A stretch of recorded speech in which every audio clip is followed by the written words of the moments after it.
You know, when you end up being on the wheelchair, what's the most painful thing? That's another fear that people on the wheelchair or the people who are differently abled have in their hearts, but they never share. I'll share that with you. The lack of acceptance. People think that they will not be accepted by the people because we, in the world of perfect people, are imperfects. So I decided that instead of starting an NGO for disability awareness, which I know will not help anyone, I started to appear more in public. I started to paint. I always wanted to. I have done a lot of exhibitions. I'm Pakistan's first wheelchair-bound artist. I have done a lot of modeling campaigns, different campaigns for brands like Tony and Guy.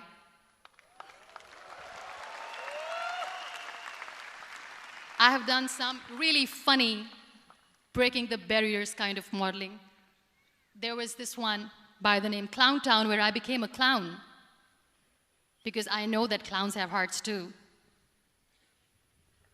And then I also decided that if I really want to make the difference, I am not going to let people use me for their polio campaigns where they will make you a victim and an emblem of misery and mercy and will say that, you know what, give polio drops to your children or they'll become like this girl.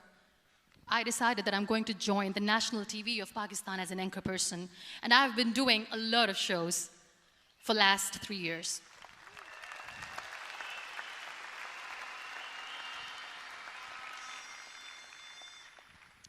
So when you accept yourself the way you are, the world recognizes you. It all starts from within. Thank you.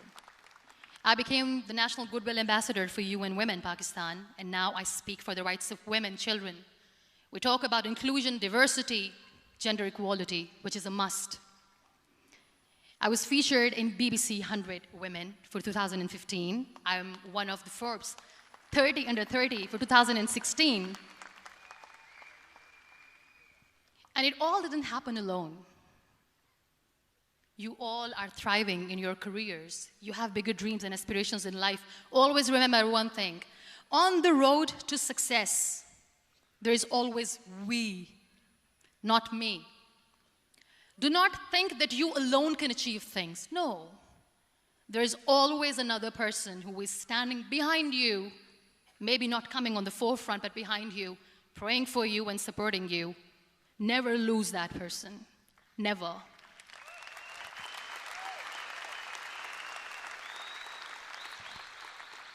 No matter how much I say that I couldn't find a hero, so I became one, I still want to recognize those 3 people in my life who literally changed my life completely, and I get inspiration from them every single day. Waleed Khan. Many people know about the terrorist attacks in Pakistan. We have lost many people. And I'm sharing this with a very heavy heart because we actually have lost a lot of people in this huge turmoil of terrorism. These people are barbarians. They do not see people. They're even worse than animals. They have killed people in mosques. They have killed people in churches, temples, even in schools. There was this terrorist attack in Army Public School, Peshawar, where these terrorists entered in an examination hall and they killed our children. And in that attack, that day, this beautiful boy, Waleed Khan, who was my hero, my real life hero, was the proctor who was taking care of the students, was keeping an eye on the students. Those barbarians shot him 3 times in the face, 5 times on his body, and he fell down. I was asked to give a talk in the school after a week of that terrorist attack. With a very heavy heart, I went there and I spoke. We sang a few national songs. I thought that maybe I've done my part, but deep inside, it was killing me. I could see children injured. I could see children sitting on the wheelchairs, looking at me, wondering,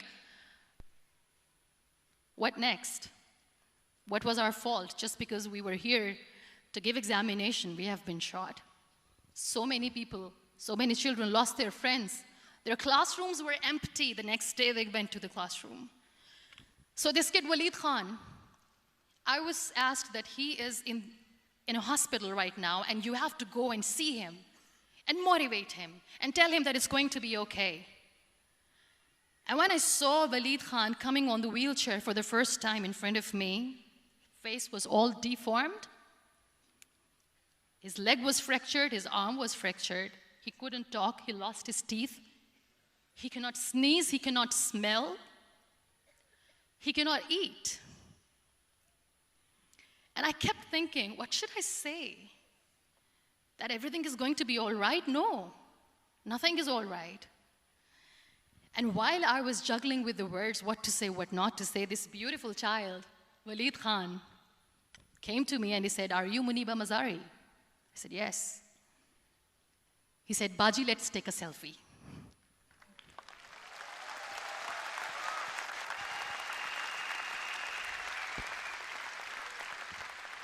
And with that beautiful, toothless smile of Walid Khan, we took that beautiful selfie that I still have with me. I don't share that here because he was in a very bad shape that time. And that is where I realized that when I was thinking too much about his deformities, he's happy with himself. He doesn't even care. Because today he goes in the same school, and when somebody asks him that what happened to your face, why so many scars, you know what he says? "These scars are my medals and I wear them with pride." And how beautifully he says, "The terrorists wanted me not to study. I am going to study. I will become a doctor one day. And this is my way of taking revenge from those terrorists." Another real-life hero, of course, my son. His name is Nile, N-I-L-E, River Nile. I learned so much from this kid. The first and foremost thing is patience.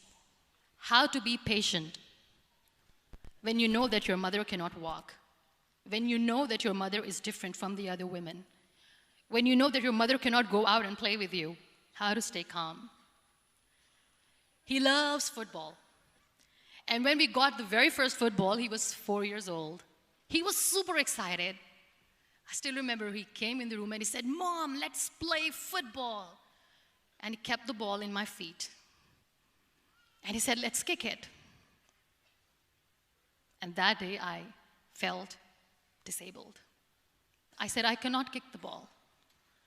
And I was down with the same face. He looked at me and he said, "Well, that's all right. Your legs are not working, but your hands do. Let's play catch the ball."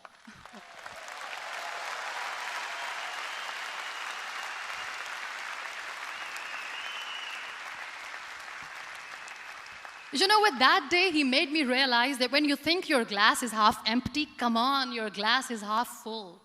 It's all in here and here.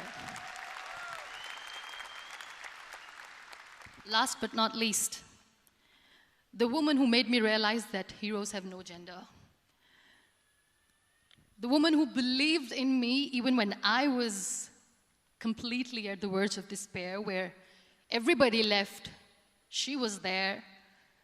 And every time I looked at her, without saying anything, she used to look at me and said, "This too shall pass. God has a bigger plan. And one day you will say that, oh my God, that is why God has chosen me." She never cried in front of me. She has always said that there will be haters, there will be naysayers, there will be disbelievers, and then there will be you proving them wrong. My mother.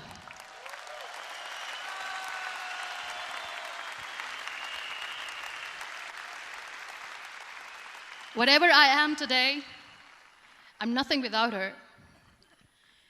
I'm nothing without her. Thank you, Mama. I wish you were here. Thank you for making me who I am today.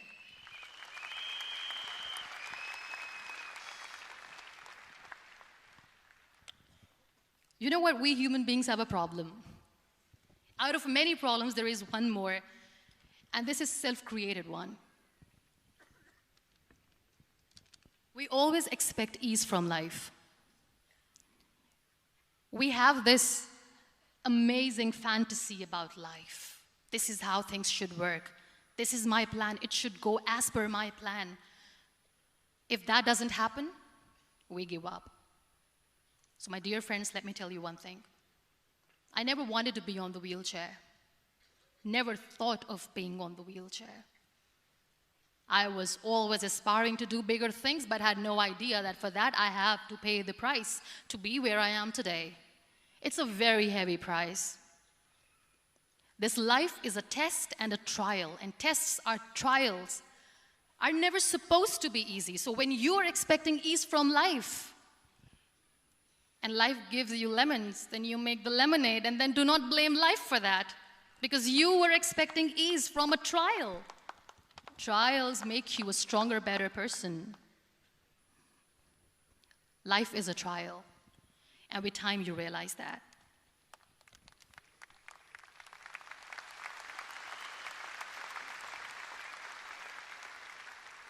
It is okay to be scared. It is okay to cry. Everything is okay, but giving up should not be an option. They always say that failure is not an option. Failure should be an option, because when you fail, you get up, and then you fail, and then you get up, and that keeps you going. That's how humans are strong.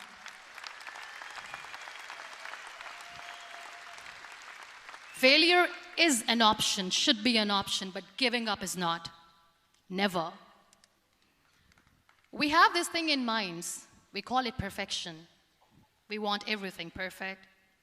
We want ourselves to be perfect. There is this image in our head about everything. Perfect life, perfect relationships, perfect career, perfect amount of money that we need to earn no matter what. Nothing is perfect in this world. We all are perfectly imperfect, and that is perfectly all right. That's all right. We were sent here not to become the perfect people. Those people who tell you how to look perfect, even those people are imperfect. Trying to fight this fear of looking imperfect. I used to be perfect. I still remember. I got this compliment years ago when I used to walk. Oh my God, look at you. You're fair, you're tall, you're perfect. Look at me now. You're still perfect. Only the perfect eyes can see that. Only the perfect eyes will see that. Only the perfect eyes will see that. So yes, in all those imperfections, you have to listen to your heart. You don't have to look good for people.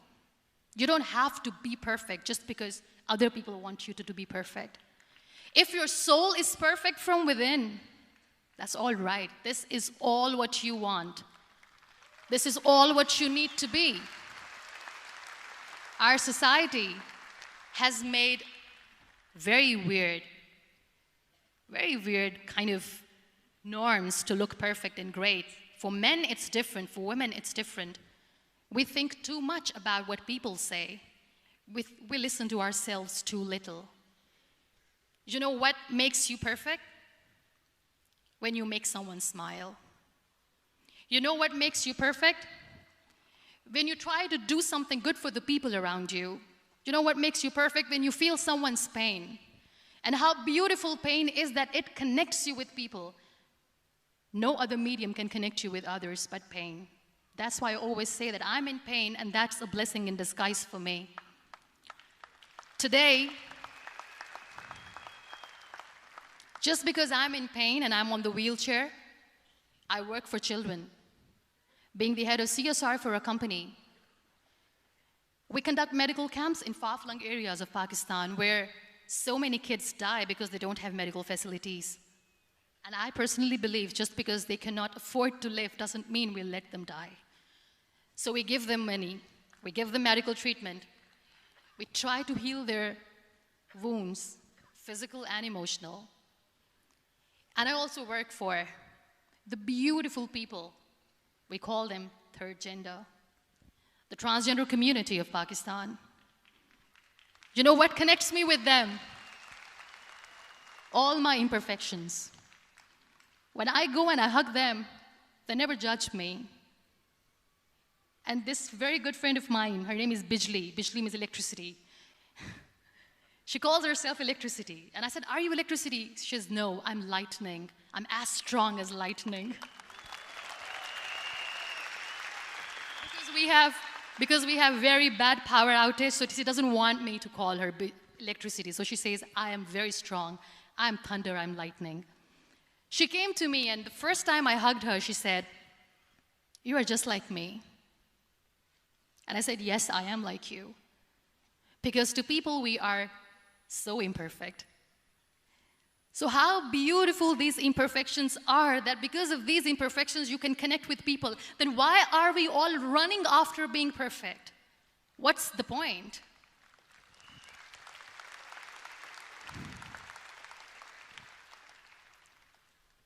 Every time I go in public, I always smile. It's always a big toothy smile on my face, and people ask me, don't you get tired of smiling all the time? What's the secret? I always say one thing, that I have stopped worrying about the things that I have lost, the people that I have lost. Things and people who were meant to be with me are with me. And sometimes, somebody's absence makes you a better person. Cherish their absence. It's always a blessing in disguise. I always say that people are so lucky they don't even realize. You must be thinking, okay, you're lucky in what sense? Well, the breath that you just took was a blessing. Embrace it.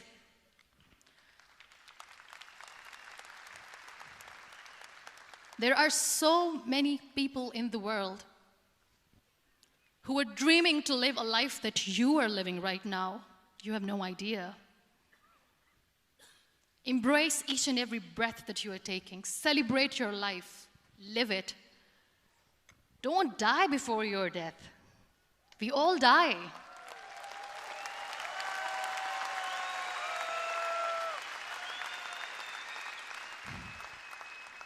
We live this one routine of a day for 75 years and we call it life. No, that's not life. If you're still thinking why you have been sent here, if you're still juggling with the concept of why you are here, you haven't lived yet. You work hard, you make money, you do it for yourself. That's not life. You go out, you seek for people who need your help, you make their lives better. You become that sponge which can absorb all the negativity, and you become that person who can emit beautiful, positive vibes. And when you realize that you have changed someone's life, and because of you, this person didn't give up, that is the day when you live. Always.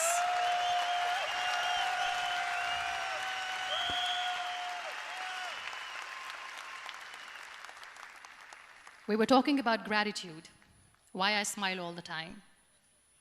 I cry all night when nobody sees me, because I'm a human and I have to keep the balance. And I smile all day because I know that if I will smile, I can make people smile. That keeps me going.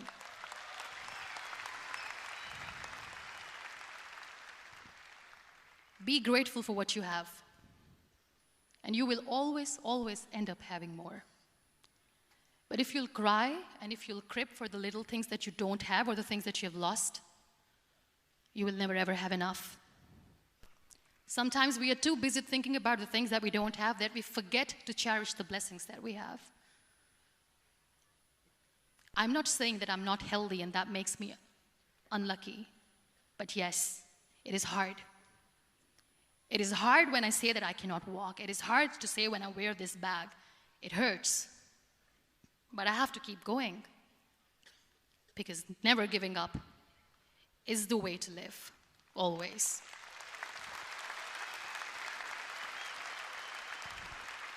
So I'll end my talk on a very short note. Live your life fully. Accept yourself the way you are. Be kind to yourself. Be kind to yourself. I'll repeat, be kind to yourself, and only then you can be kind to others. Love yourself and spread that love. Life will be hard. There will be turmoils, there will be trials, but that will only make you stronger. Never give up. The real happiness doesn't lie in money or success or fame. I have this all, I never wanted this. Real happiness lies in gratitude. So be grateful, be alive. and live every moment. Thank you so much, everyone.